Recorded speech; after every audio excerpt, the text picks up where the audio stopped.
Good morning. Good to be alive. Good to be here and learning the Holy Torah. Here we're going to learn today a speech given as what's called a Mimor, a deep Hasidic discourse by the Lubavitcher Rebbe, which was in 1975. But first, let's give charity. Let us give charity. Charity saves from all bad things and it brings all good things. Charity. Be generous. Give from what you have to those who don't have. Charity. All right. Here is a Maimer Hasidic discourse. And it's about the first commandment given to all of the Jewish people. When the Jewish people were in Egypt, shortly before they left Egypt, so God gave them a commandment. And the commandment was to declare the beginning of each month. The commandment used to be when there was a holy temple, and afterwards for a while also, that the Jewish people in Israel, they would look up and see the moon, look up for the moon at the end of the month. And as soon as they saw the first sliver of the new moon, which could either be one of 2 days, can't be any more than that, only 2 days. So a month can either be 29 days long or 30 days long. They'd see the first sliver of the moon, and that would they would run to the court in Jerusalem, and they would say what they saw, and then the court would declare that it was the Rosh Chodesh. That was a commandment for the Jewish people. After the temple was destroyed, so it lasted for about 200 years, something like that. After the temple was destroyed, there was a man called Hillel, not the Hillel and Shammai, but Hillel. He was like the leader of his generation, and he made a calendar that officially we know every month how long every month is and when it begins and when it ends. But it didn't used to be that way. It used to be that it was declared by the Jewish people. Okay, so even though we don't actually do it, like we don't do a lot of things in the Holy Temple, we don't bring sacrifices anymore. We don't light the menorah. The high priest doesn't go into the Holy of Holies physically. This will all be resumed in the third temple, which we're waiting for Moshiach to build the third temple. Any moment now, and not only will he rebuild the third temple, but also he will change the consciousness, the priorities of human beings so that no one will ever be selfish. No one will ever be self-destructive. Everyone will recognize the Creator and how good the Creator is and how the Creator wants us to serve Him. Everyone will reveal. In addition to that fact, there'll also be the Holy Temple, and there'll be the same sacrifices and things that we did before, but it'll take on a truer meaning. We'll see the true meaning in everything. We'll see the true meaning in everything in the world. Every rock, every tree, every wind, every planet, everything will be tremendously meaningful. And most meaningful of all will be what we do, doing good acts, doing it. Okay, this all began when God declared the Jewish people, he told the Jewish people he's going to take them out of Egypt. Okay, now here we have a basic thing of Judaism, which we have to remember constantly what exactly is Judaism. The essence of Judaism is God and the Torah. There can't be Judaism without God. Humanistic Judaism or liberal, whatever it's called, Judaism, Reform Judaism without the Torah. There can't be such a thing. It's not Judaism. Judaism is based on the idea that God took the Jews out of Egypt, about 3 million of them, personally, split the sea, and gave them the Torah. This is not the God of Spinoza. This is not the God of Sigmund Freud or the God of Albert Einstein. This is a God that really, actually, factually chose the Jewish people, took them all out of Egypt, not according to any laws of any nature whatsoever, totally inexplainable. The creator of the whole universe revealed why he's creating the universe, chose the Jewish people, took them out of Egypt, about 3 million of them altogether, and gave them to eat in the desert, bread from heaven, etc., and gave them his Torah. When he gave the Torah, he revealed himself. God personally revealed himself. That's Judaism. That's what Judaism is. God. Judaism is God, the creator of the universe, chose the Jewish people, took them out of Egypt, is actually involved in the world. God. It's not just an idea. It's not just a spirit. It's not the feeling. This is not the God of any other religion. Not the God of Egypt, of the Eastern religions, and Buddhism and all these things. They don't even really believe in this type of God. They believe in powers, whatever it is. So here we have the God of Israel, creates the world constantly and cares about the world and cares about every detail. And this began, the first commandment given to the Jewish people by this God was when they were still in Egypt. God gave the commandment to Moses, and he said, I'm choosing this month. This is going to be the beginning of the months. You're going to declare it. This is the month of redemption. I'm taking you out of Egypt in this month. Okay, so that's what Judaism is. We have to remember that constantly. We have to remember it. But remembering it is not enough. That's only the beginning. We have to be inspired by it. We have to be involved in it. We have to love God. We have to serve God. We have to fear God. And no matter how much we understand God, we have to try to understand God.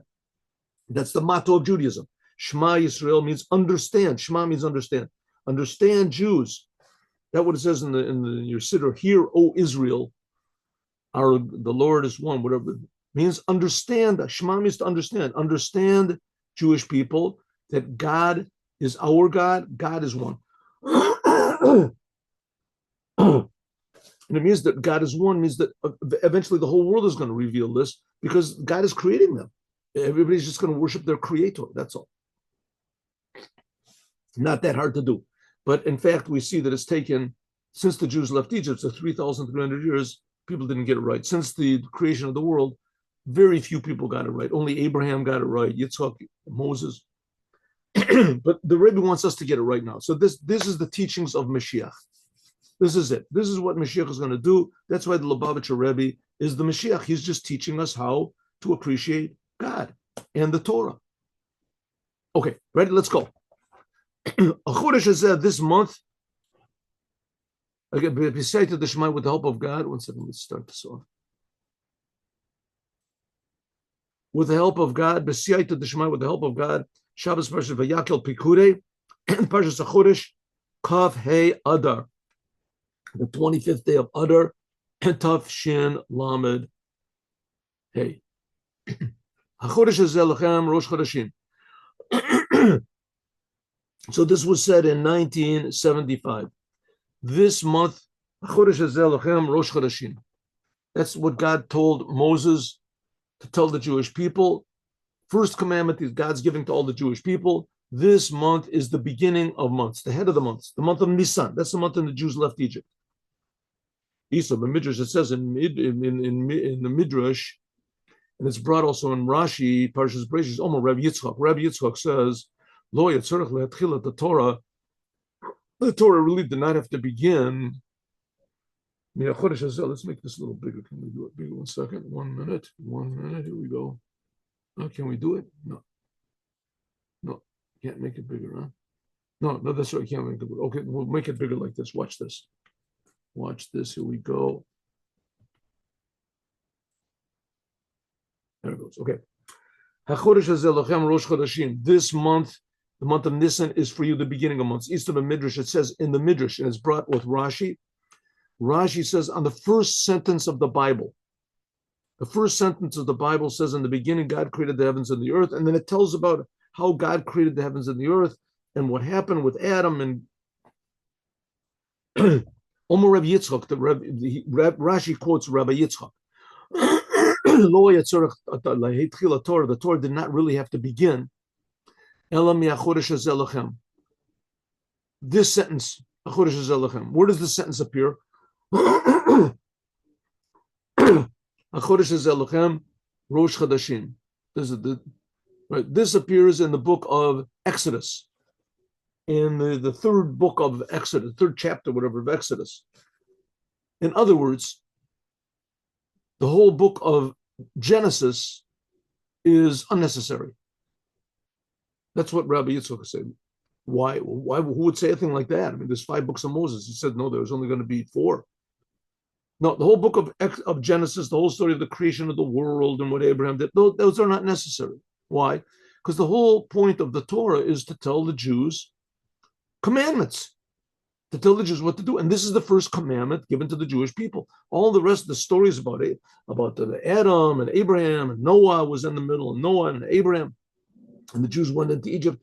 Those are nice stories, but you can tell that in a couple of lines, right? In the beginning of the book of Exodus, you can tell it. Tell it in a couple lines that Adam was created and Adam sinned, and 2,000 years later, Abraham, he got the point, and God said, your people are going to go down to Egypt.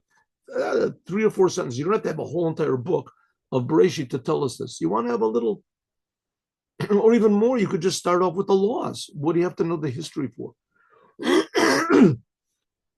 Says the reason that God starts the Torah with Bereshit, the creation of the world.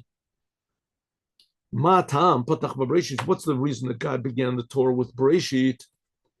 Mishum, because koach masa v'gid lamo. Because God wants to let the world know that He gave the story of creation to His people. L'tet lem nachlet goyim. Why? That the whole world would see that God creates the world, and God chose the Jewish people, and God can do whatever He wants to with the world regarding His people. So God chose the world, created the whole world, and He chose the Jewish people, and He gave them one little part of it, Israel. So like we say, it doesn't make any difference even if no Jew ever lived in the land of Israel, ever, from time immemorial. That no Jew ever lived there, no Jew ever set foot in the land of Israel. It belongs to us. Why? Because God created the whole world. The whole world is just a big creation. And not only did He create it, but He's creating it all the time. So God is creating everything constantly. And what that means is, I have absolutely no idea, but that's the fact. God is creating everything constantly. And God chose the Jewish people, and He told them He's giving them the land of Israel. That's why the whole world is explained, the creation of the world is explained in the Torah, to let everyone know who the boss is. According to what it's known, Shagam Shaila B'Torah, that a question in the Torah is also Torah Temet. If a question is asked in the Talmud, it means that question is a true question. Yesh Lomar, we can say that Zet Isa Midrash, that's what it says in the Midrash, which is a true part of the true Torah. Shatchalat Torah, that the beginning of the Torah didn't have to be from the whole story of the creation of the world. It could have started out with this sentence. By the way, this coming Shabbat is going to be what's called Parshat HaChodesh. It's the Shabbat right before the new month of Nisan. So the last Shabbat of the month of Adar, we read this. It's called Shabbat HaChodesh. Is Ubafran, and especially the language of the Midrash is Lo Yitzorach Latchila the Torah. The Torah did not have to begin Ella for Chodesh Hazelachem. The Lashon Lo, when it says the Torah did not have to begin Ella, except this indicates Shehu the Ikuva, that it, in other words, the Ikuva means it didn't have to be this way. It didn't have to be this way. The Torah could have done without Bereshit. The Torah could have started with the first commandment God gave to the Jewish people to sanctify the month. It must be that it's true. Really, the Torah, the Torah does actually begin from this sentence in the 3rd chapter of the book of Exodus. The whole book of Genesis is unnecessary, and the first 2 chapters of the book of Exodus is also unnecessary. It could have just started with this commandment. In fact, could have. Like the 5th Rebbe of Chabad writes in his Mimor, in this name, Parshat HaChodesh, this is the Ikra Tchilat Torah. That really this is the beginning of the Torah. the main beginning of the Torah is the first commandment in the Torah. That really begins here with this commandment. Huh? And telling the story of how God created the world and how there was Abraham and etc. That's not commandments. That's nice stories, but you could put that in a midrash or somewhere else. It doesn't have to be written in the Torah. The main really beginning of the Torah, and that's the fact, the main really beginning of the Torah is from this first commandment that God chose the Jews and told them he's giving them a commandment to sanctify the months. This whole idea that the Torah really does, that the Torah does not begin from a Chodesh, that the Torah should have begun from this commandment, who b'pinim yuso, is in fact that it does in fact begin, but that's only spiritually. But revealed, the Torah begins with Bereshit. Okay, so here we go. What's the Rebbe saying over here? The Torah has different levels to it. The Torah is different, like a human being. The Torah is called a living thing. The Torah is living. And the inside of the Torah, of course, is the author of the Torah, is God himself. And God is in every single word of the Torah. But just like a human being has a lot of different levels of his personality, of his interests, of his being, what's really the essence of what's important. So says the Rebbe, that which the Torah begins with Bereshit, that God created the world, that's only external. When you get to the inside, what God really wants is choosing the Jewish people, and the Jewish people do the commandments. And what's the first commandment? The month of redemption. That God was telling the Jews, this is the month of redemption. You sanctified it. So we have two different opinions. One is what actually is the Torah. The Torah actually begins with Bereshit, but really the actual true inner beginning of the Torah, that's one book later in the book of Exodus, the commandment of choosing the month of redemption. Nisan. The Jews sanctify the month. Yesh Lomar, we can say, Yesh Lakasher, excuse me, right? Yesh Lakasher, so we can attach this to what's known, but Tibuch Shbeis Deos, to connect these two opinions about the creation of the world. According to Rabbi Eliezer, there's an argument between Rabbi Eliezer and Rabbi Yoshua. The Torah tells us that the world was created. Which month was the world created? According to Rabbi Eliezer, that in Tishrei, the 25th day of Elul, that's when God began to create the world. He created man on Rosh Hashanah, which is 6 days later. But God began to create the world on the 25th day of Elul. That's the month right before Tishrei. And the world was created. According to Rabbi Yeshua, that the world was created in Nisan. The world was created on the 25th day. It began on the first day of Nisan. That's when God created man. And 6 days before that, on the 25th day of Adar, that's when he began to create the world. The world was created. Shabria Bepol, that the creation actually was in Tishrei. But how do we reconcile this? So I say very simply that in fact the world was created in Tishrei, but in God's thought he created the world in Nisan. What does that mean? Alpia, you do it like it's known, the thought. This is the inside, the intention, the purpose of the creation. After thought, nimsa bria. So it comes out that the creation of the world actually was in Tishrei. This is the external creation, but the inside of the creation, the reason for creation, was in the month of Nisan. Okay, now let's set this thing straight here. What is time? What is time? So time is really an unfolding of God's reality. Time is an unfolding of reality in general. Time. Time. What is the past is gone. What is the present is not yet. What is right now, that's, how do you say, it's rolling along. It's unfolding, moving from past. And then, so what's present right now, in another second, that becomes past. And there's a new present. And the future is still coming. That's what time is. So this idea of time is a creation. Time is a creation. And there's a pattern to the creation, a pattern to how God creates it. And this is contained in the 22 letters of the Hebrew alphabet. There's a book called Sefer Yetzirah, and it explains that 10 of the letters of the Hebrew alphabet, that is, so to speak, God's personality. It says there's 3 fathers and 3 mothers, and 7 doubles. That corresponds to the intellect, God's intellect and God's emotions. And then there's 12 what's called simples.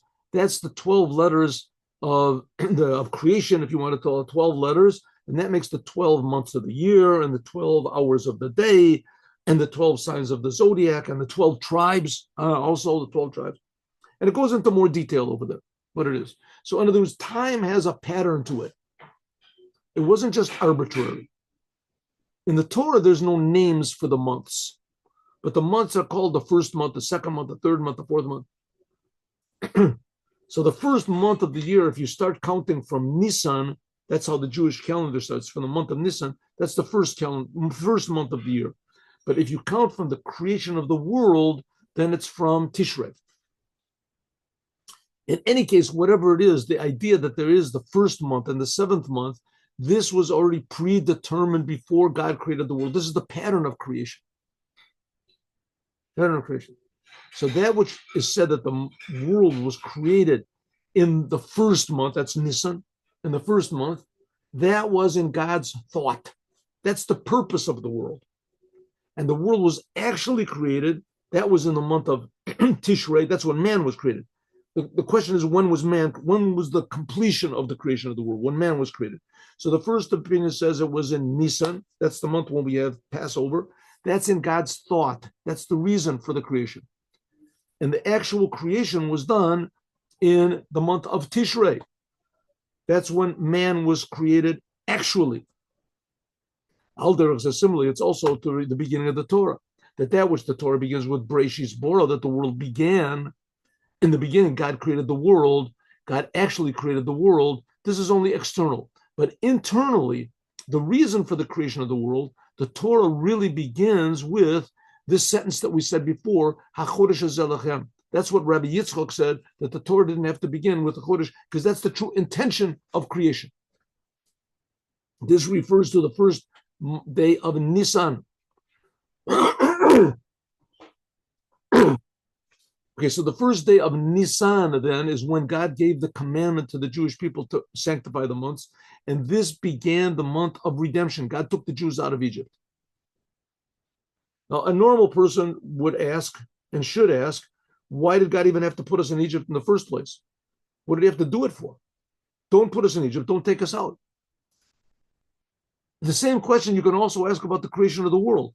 What does God have to create the world for? What does he need the world for? The world, in many ways, is a bigger concealment of godliness than the Jews being in Egypt, slaves in Egypt. The soul comes into the world. The world is designed to totally conceal God, totally conceal. A person comes into the world, not only do you come into the world, you come into a body, you come into what's called a natural soul, and these totally conceal God. You have no inkling that there's such a thing as God. You just follow your own urges, whatever whatever benefits you. That there's a creator to the world. So the world, everyone, when they're born, the soul, before it comes into the world, the soul realizes what God is.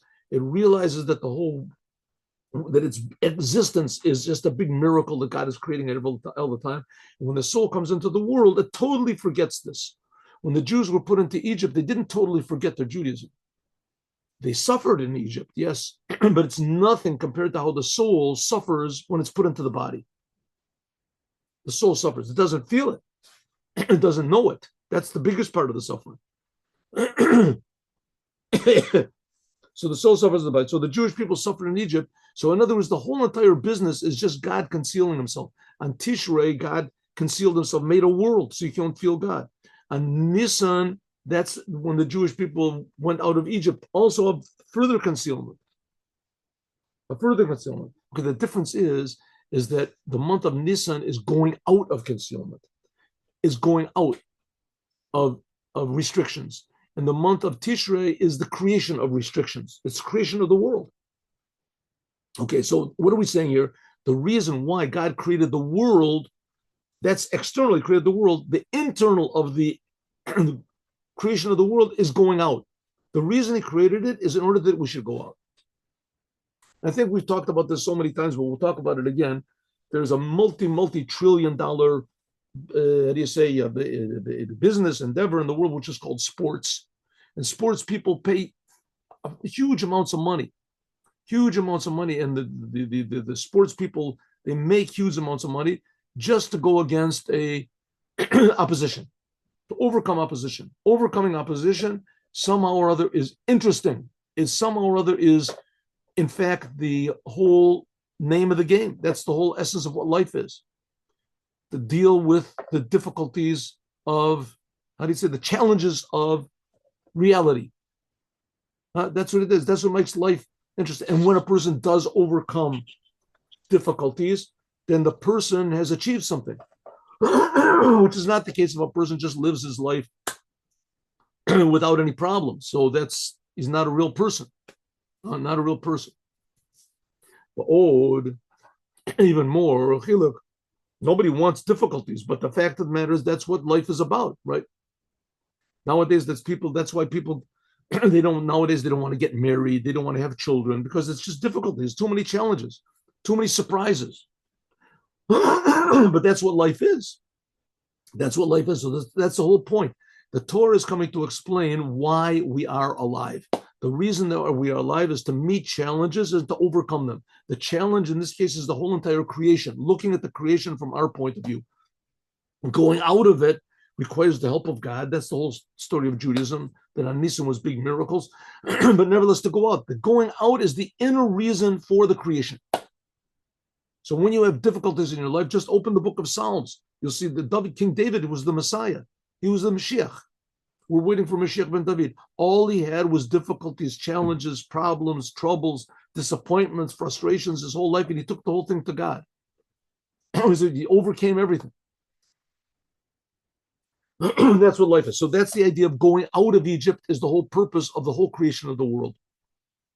So the month of Nisan, which is going out of Egypt, that's the inner thought of God for why he created the world in Tishrei. But Yuvan said we can understand this, also the difference between Tishrei and Nisan in many ways. One of them is the drawing that God's creation, God's revelation in Tishrei, this is by means of eteruta de latata, an arousal from below. What does it mean, arousal from below? God created everything, and on the sixth day he created man. And he created man, and he said, okay, man, you're probably wondering why you're here. And man said, I was wondering. And God said, you're here in order to improve the world. Up to now, I've created the world. Now it's in your hands. You do what you're supposed to do, and I will react. But I'm not doing it on my own anymore. At least I don't want to. If there's no choice, I'll have to do it. But God is saying, up to now, I did everything on my own. From now on, it's you arouse me. That's called eteruta de latata, an arousal from below. That's the whole purpose of man. That's why it is that when we pray, God answers our prayers. Who are we? Who is God? God, we're nothing. We're being created from nothing by God. God listens to us. How can he listen to us when we cry out? God answers. Why should God answer us? It's because that's how he created the world. That was one of the conditions. That's why he created the world. So that man would call out, man would work, man would stand the challenges, the difficulties, take the opportunities of life and change them, and then God will help. That's when man was created. When was man created? On Tishrei, the month of Tishrei. Tishrei, that's Rosh Hashanah. That's the whole thing of Rosh Hashanah, is arousal from below, sounding the shofar, praying. But the month of Nisan, God did everything. This is an arousal from above. Eteruta de le'ila, an arousal from above. God did it all on himself. God took the Jews out of Egypt. God sent the 10 plagues. God provided manna. God split the sea. That's the blessing of Geshem. We make the blessing for rain on Shmini Atzeret. That's the end of the month of Tishrei, and the blessing of Tal is in Passover. Why? Because rain depends on us. Rain depends on evaporation from below to above. And tal, it says dew, comes automatically. Geshem, rain, this is drawing down by means of our work. There's a whole tractate in the Talmud called Ta'anit. It talks about different fasts that you make in order to bring rain. The Jewish people made fasts and prayers, certain prayers, in order to bring rain. Israel depends totally on rain. So the month of rain is brought by means of us, our work from below. And tal, dew, this comes from above on its own.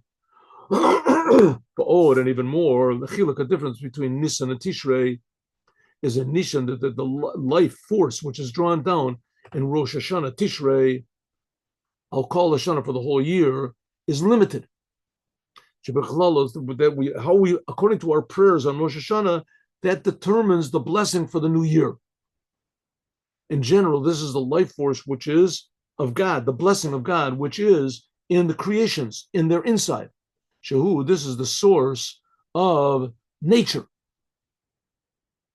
The month of Tishrei, that's the month of nature. The world was created.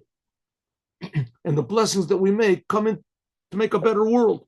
Nisan, the month of Nisan, 6 months later when we got out of Egypt, this is the Rosh Chodesh, this is the beginning of the months. The Zeshenikra B'Shem Rosh Chodeshim, that's called the beginning of the months, is because from it is drawn down new life to everything. The dugmas like a rosh, just like a head, kapeshuto shemimenu, that from it is drawn down life to all the limbs of the body. So Tishrei is drawn down a life force it's called Rosh Hashanah. That's the head, like a head of a person. But Nisan is drawn down new life, miraculous life. This is relevant to unlimited light of God, unlimited blessing of God, which is drawn above the worlds. This is the source of miracles, which are above nature. That's the Jewish people. So the birth of the Jewish people was really in the month of Nisan. That's when they got out of Egypt. And the Jewish people are an unnatural people, supernatural people. The whole existence of the Jewish people is not natural. It is God. God, the creator of the universe, gives everybody life. That's where the Jewish people come from. The Jewish people, so to speak, are the lowest aspect of the creator. And the whole rest of the world that's the highest part of the creation. Humanity, non-Jews. Non-Jews are the highest part of creation. And the Jews are the lowest part of the creator. That's creator revealed, like the Holy Temple. That's the whole idea. So the whole world, that's like the world of Tishrei. And the Jewish people, that's the word of Nisan. Nisan is the month of miracles. That's the month of Passover, right? That the world was created in Tishrei, and going out of Egypt was in Nisan. That God created the world was created in a measured way, laws of nature, according to the laws of nature, right? And scientists reveal the laws of nature, very good thing. But going out of Egypt, this is going out of all limitations, all boundaries, all definitions. This is totally above nature, al yadeh, by means of revealing a light of God, which is unlimited, which is totally above the worlds. There's no way that any scientist, any genius, any Kabbalist or whatever could possibly explain what happened when the Jews got out of Egypt or received the Torah. It doesn't fit into any narrative in the world, not science fiction narratives, not any. Totally above spiritual, above physical, what happened in the month of Nisan. What happened in the month of Tishrei is a bit understandable. The scientists can deal with the laws of nature. You have right? The quarks, and there's even though there's uncertainty principles, and there's whatever it is, relativity, and all these things which sort of take away the absolute certainty of science. But nevertheless, science does pretty good. I mean, science they heal people, and all sorts of new medicines. And here you got this Elon Musk shoots rockets up to this, and he comes down, all according to science, right? They make the calculations even according to Newton. We can say that these two ideas depend one another. That there's what's called the world, which is nature and limited, and then there's the Jewish people, the month of Nisan, which is totally unlimited and totally above nature, and both of them depend one on the other. The Hamshacha, it's above that which comes down, that which godliness comes by means of our work, what we do, and it's all limited and it's measured according to the way from below. Like we said, praying for rain, etc. But then on the other hand, that with blessing that comes from God alone, when God decides he wants to do just alone, like taking the Jews out of Egypt, this comes from its own. This is according to how God does things. So that's what God wants. God wants there to be a harmony between these two, that we have to work, we have to do everything, but the results are totally up to God. And sometimes the results are normal, and sometimes the results are above normal. According to this, we have to understand that which God's thought to create the world was in Nisan. The thought of God, the reason for the world is in Nisan. That's above the world. If so, if it's above the world, that seems to be the opposite of the world. What could possibly be the connection of the world, which the world is limited to the month of Nisan, which is unlimited? Or in simple language, what are the Jews doing here? What do you need Jews for? And even the Jews ask themselves the same question, right? What's this business? We're Jews, we're different from everybody else. We're chosen people. We're God's people. Come on. That only is going to bring us troubles. Let's be normal like everybody else. The world is normal. We're normal. The world doesn't, God didn't create anything. There's no such thing. And if there is, God created a long, long time ago, just so that it says this. You don't need the whole business of the Jews. What do you have to have the Jews for? What do you have to have miracles for and above nature for? Like, put that in the synagogue. You want to have it, keep it in the synagogue. You want to say the whole world, it should be separated, church and state. Huh? What do you want to say? Church and state. And church, even the Jewish people can't call it church. But anyway, that has to be separated between God and the world. If you want to say there's God, say what you want to, but leave me alone. It says, no, there has to be both. There has to be a world and there has to be God. And why does there have to be a world? Because God said God created the world. Good, so there's the world. So now there's the world. What do you need God for? Let God do other things. Let him play golf or something, whatever God does. Right? So no, God is intimately, how do you say, essentially connected to the world. It says it's the world. You don't see, where do you see miracles? You don't see any miracles. What do you need God for? It says, oh, that's what you'll see. That's the Jewish people. That's the whole month of Nisan. That's going to be the future redemption. We'll talk about that in a minute, but here we go. We can't have one without the other. There has to be miracles. There has to be the Jewish people, but there also has to be a world. The argument between Rabbi Eliezer and Rabbi Yeshua. Okay, what did we say before? That according to Rabbi Eliezer, the world was created on Tishrei, and the Jews got out of Egypt on Nisan. And Rabbi Yeshua says that both of them happened in Nisan. Rabbi Yeshua said the world was created in Nisan, and the Jews got out of Egypt in Nisan. What's the big argument? What do we care about? This is also relevant to the time when the future redemption is going to be. According to Rabbi Eliezer, he says that in Nisan, the Jewish people were redeemed. The Jewish people went out of Egypt in Nisan, and in Tishrei, they are going to be redeemed. Tishrei. That's what he said. Another argument.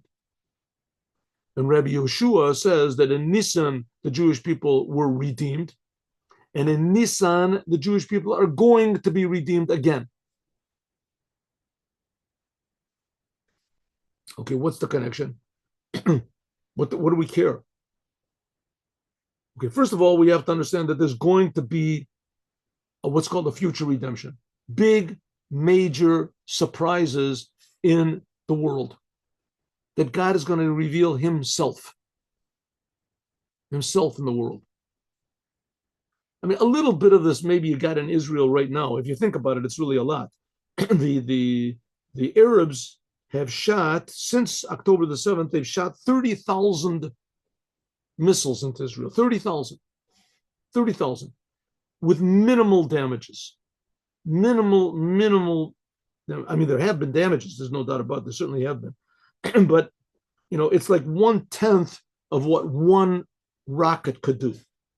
That's the damages that have been done. 1/10 of what one rocket could do. That's how much damage has been done. I mean, the damage is unforgivable because they shot the missiles for no reason. But nevertheless, 1/10. They shot 30,000 missiles. Who's protecting us? Obviously, God. You can't say that it's nature. It's our anti-missile missiles. They stopped. Let's say half, 90%. They stopped. Right? Stopped 90%. So that still means if they shot 30,000, that means that there's 300 came in, 3,000 came in, 300 missiles. You know what that means? 300 missiles. 300 missiles came in, right? 300 missiles. That's a lot. 300 missiles, 3,000 missiles. Anyway, however, came in through, yeah, right. So it came in like 900 missiles. So 900 missiles, no one can explain how that they didn't hurt anybody. This major miracles. Okay, we don't need miracles like that. We need bigger miracles. But nevertheless, that is sort of a sign that the only way you can explain what's going on is that God is here. Maybe God would save us from 1 missile, from 5 missiles, from 900 missiles, 30,000 missiles. And the fact is that they have these rockets that take down rockets. That's also a miracle. There's no less of a miracle. The argument between Rebbe Yeshua says, Rebbe Yeshua says that the future redemption is going to be in Nisan, and Rebbe Elazar says the future redemption is going to be in Tishrei. It's explained that Tzemach Tzedek, the Uzli, Shitasa, each one goes according to his own way of thinking and how the redemption is going to be. How is the Mashiach going to take the Jews out of exile? The whole world is going to go out of their, exile thoughts. Rebbe Elazar thinks, and the Jewish people do tshuva, then they will go out. If they don't do tshuva, then they won't go out of the exile. That's why Mashiach has to come and make all the Jewish people return to their Jewish senses, because if they don't return, according to Rabbi Eliezer, because he says the future redemption is going to be a Tishrei, and Tishrei is the month of our month. That's when man was created, from below to above. Therefore, he says that in Tishrei is going to be the future redemption, because then tshuva is accepted with more power. The whole thing depends on man. The whole thing depends on tshuva. That the future redemption from going out of Egypt was in Nisan, and the future redemption is going to be on Tishrei, according to Rabbi Eliezer, is because they're different. According to Rabbi Eliezer, that the Jews went out of Egypt, this was totally by God. Therefore, it had to be a Nisan. Nisan is the month of miracles. The future redemption, though, this is going to be by means of tshuva. This is like what the Maimonides says. Avodah, this means the work of our work. We have to go out of ourselves. We have to really do the work. And therefore, it's going to be in Tishrei. And then God, he'll respond with big, big miracles. That's according to Rabbi Eliezer. We have to do it first, and then God will react. That's what it says, and the reason for that the future redemption, the Geula, the going out of Egypt, and also all the other redemptions that came afterwards when the Jews got out of the Babylonian exile and etc., was the redemption that afterwards was exile again. Why? Because according to Rabbi Eliezer, God was the one who did all the work, and because God did all in the past redemptions. Because in the past redemptions that we got out of Egypt, God did everything. And because God did everything, so the Jewish people weren't ready for total freedom. Therefore, they went back into exile again. This is Bechinas Nekeva. This is what we call like feminine. It just has to receive. That's the month of Tishrei. That's the month of Nisan, I'm sorry. That's what Rabbi Eliezer says. Rabbi Eliezer says that all the other redemptions up to now, going out of Egypt, going out of Babylon, that was in Nisan. That all happened from above. God did the whole thing. So we were like very weak. But the future redemption is going to be eternal, that there's not going to be anything after it. That's Zachar. Therefore, it's going to come from us. Tishrei. That's what Rabbi Eliezer says. all the redemptions up to now came from above. That's the month of Nisan. And the future redemption is going to be in Tishrei because of our work, says Rabbi Eliezer. Says that if everything is done by God, then the result is we remain weak. But if everything depends on us, we start first, then we come out very strong. That's what Rabbi Eliezer says. Rabbi Yeshua, he says, no. Lo b'kesef tigalu. He says that the future redemption is not going to depend on us. Nothing that we can possibly do will bring the future redemption. It's going to be such an amazing revelation of God, not in tshuva, not in good deeds. It says, even if the Jewish people do not repent, they don't change their way, they'll be redeemed. And therefore, they'll go out of the exile. And therefore, that in Nisan, he says that in Nisan is going to be the future redemption. Why? That which the future redemption will be a total, complete redemption, even though that we don't do anything, even though that the future redemption will be totally God doing everything. We said that if God does everything, that the result is that we're weak. Says Rebbe Yeshua, maybe that's the way it is up to now. But in the future, the redemption that's going to be by God is going to be such a high place from the essence of our souls that even Ke'ish Mazria Techila Yolda Zachar, that even if God does all the work, Ish is referring to God, God does all the work, nevertheless will be strengthened. Like it says, the Tzion Yomar Ish v'Ish Yulad Bo. It says that the Zion will say, Ish v'Ish Yulad Bo. It's a sentence in Psalms. What does it mean? Let's take a simple example. When the Jews left Egypt, God did everything. God gave them the Torah. He gave them everything. Therefore, 40 days after they received the Torah, they couldn't stand challenges. They were too weak. As soon as the challenge occurred and they had to make their own decisions, they made the wrong one. They worshiped the golden calf. They thought that Moses wasn't going to be there. Moses was always inspiring them. They worshiped the golden calf, which is not the case on Purim. On the holiday of Purim, suddenly there was this, almost all the Jews were denying God, were denying the Torah. They were denying the future redemption. They all partook of the meal of Achashverosh. And suddenly, all of a sudden, they all woke up and they said, no, we are going to sacrifice ourselves for God. We'll do everything. Suddenly, there was an arousal from above. Something like that is going to be in the future redemption. Suddenly, it's going to be some sort of an arousal of the essence of every Jewish soul, because it's already there. It's not a new thing. That's what it means. So the Tzion Yomar Ish v'Ish Yulad Bo. It says to the Jewish people will say male and male. In other words, if the result will be strong, even though we'll be strong in our connection to God, even though God does the whole thing. V'hu konenu elyon. The kasher giloy, that the revelation comes from the essence of godliness, it arouses the essence of the Jewish soul. So even if God does the whole thing, he just reveals what's really there. Then ish v'ish yulad bo. Then it says that the result will be masculine, strong, powerful love of God. That even if God does the whole thing, the birth will be zachar, will be masculine. Okay, what have we learned over here? When is the future redemption going to be? And how is the future redemption going to be? For sure, the redemption is going to be, there's going to be major, massive changes in human values. People will not be concerned so much with themselves. They'll be concerned with doing what's true. Even if they lose everything, truth will be the main thing. That's called redemption. That's called going out of yourself. How is this going to happen?